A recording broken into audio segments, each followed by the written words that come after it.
So si Tami ay nakipag-away yun siya sa wire, guys. Nakipag-away siya sa wire. Ay, nako, kawawa naman itong baby ko. You are kawawa, sir. Tami. Alo, nagalit na siya, nagalit. He is upset. He's mad. He's mad. He's mad. He is mad. Watch out, he's mad. Don't say.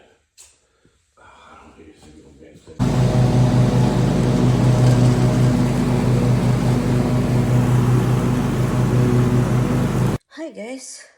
Katatapos ko lang nag-cut ng ating grass, no? Almost 11 ako nag-cut. Are you gonna give mama a kiss? Don't push me away. You're pushing me away. You're pushing me away. Tingling ka. Tingling. So karon guys, di na tanon. Dito na tayo sa Walmart. So tara, bili tayo ng anik. Pagkain ng mga alaga natin. Ginawa ko. Tara. Let's go. I-off ka lang itong sasakyan. Wala akong mga bag, no?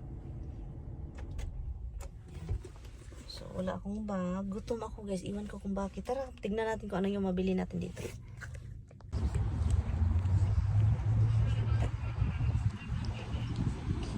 Tulungan po ninyo itong babaeng ito kasi po ang short po nito. Buti na lang walang nakakita. Mga ganitong time, kailangan ko talaga yung asawa ko, no? Ang hirap kasi ng buhay kapag meron kang kailangan kunin sa ibabaw sa mga ganitong time. At yun na guys, no? Una natin kinuha is yung mga pagkain ng alaga natin na ang dami.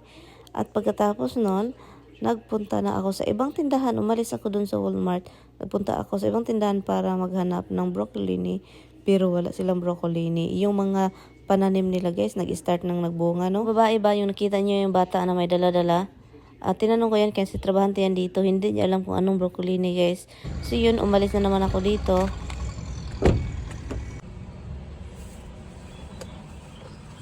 Galing po tayo sa tindahan, no? Bumibili tayo ng mga ulam para may makain si Mister. Hala, yung lalaki ba? Ikaw na. Yung lalaki, kung gusto mag-stop dito. Ay nako, huwag kayong mag-stop dito. Karatihin ko kayo. Nakatingin sa akin guys. Nagtataka siya. Ako lang dito sa parking lot. Kailangan mo talagang magbantay para ano. Para kailangan mo alerto ka ba? Kasi kung hindi ka alerto, patay jud ka talaga. Daming mga loko-loko dito. Pagkatapos doon sa isang tindahan guys, nagpunta na naman tayo sa kabilang tindahan. Makalapit lang doon sa may garden. At dito, kailangan ko dito talaga kasi ang daming mong mabibili ng mga gulay na gusto mo. Yung kamote. At saka yun, naglakad-lakad ako. Bumalik ako dito noon. Hindi ko nakita itong gusto kong bilhin. Pero this time, meron silang tinda. Ang udong guys na paborito natin. So, ang ginawa ko, bumili ako ng dalawa. Kasi paminsan daw matapos daw ito. Daming bumibili ng ganito. Pagkatapos sa ating grocery, lumabas na tayo doon at bumalik sa sasakyan. At finally, tapos na tayo. Nakuha na natin yung mga kailangan nating bilhin. At ngayon, diretso na tayo sa bahay, guys. Ang init. 3 tindahan yung pinuntahan ko. Grabe.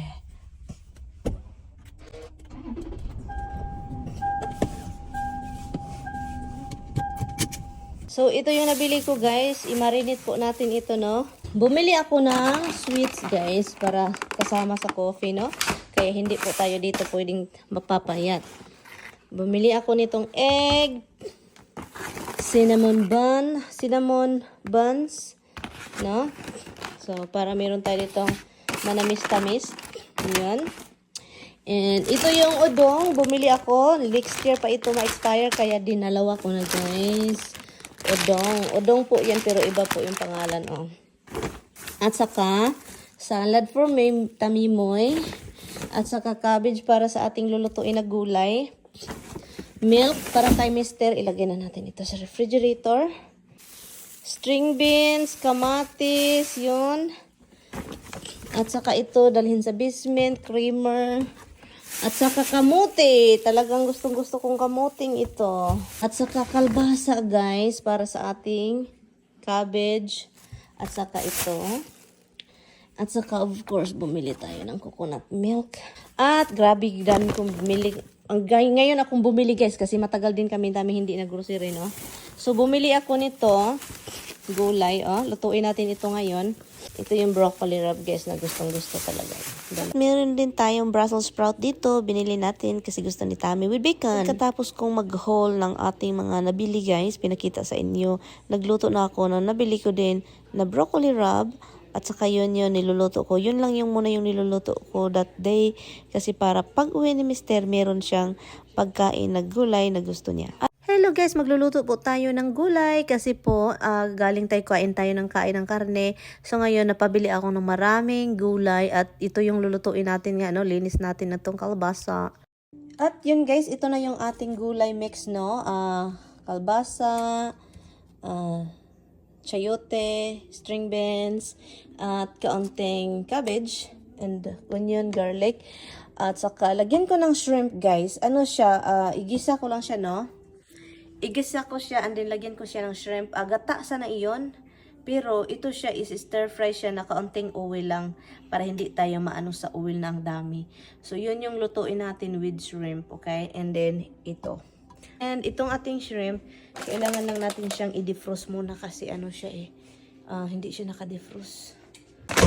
Wild caught po yung binili natin, no, para naman masarap. So yun guys, harvest tayo ng pichay. Yung pichay natin nakakaiba. Iwan ko kung bakit kakaiba itong pichay na to. Pichay man siya guys, pero talaga iba yung tubo niya ba? Look. So i-harvest natin siya. Ganito lang ako mag-harvest. Kunin lang natin yung dahon niya. Yan. Ganyan. So and then ilagay natin dyan. And then hugas. O diba? First harvest natin sa ating garden. No? First harvest. Yan. Meron na tayong gulay. Ang daming ibon. Ang daming ibon. Tara. First harvest po natin ito.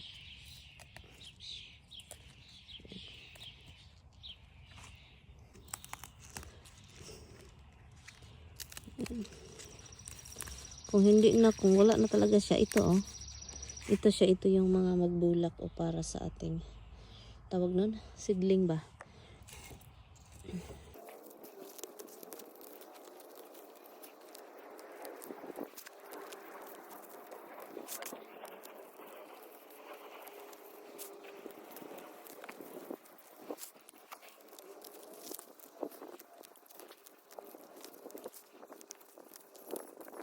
Ito yung harvest natin. Harvest na pichay. Meron tayong harvest. Ang saya-saya lang kasi ito yung first time nating harvest. I-mix natin ito sa ating ginisang gulay.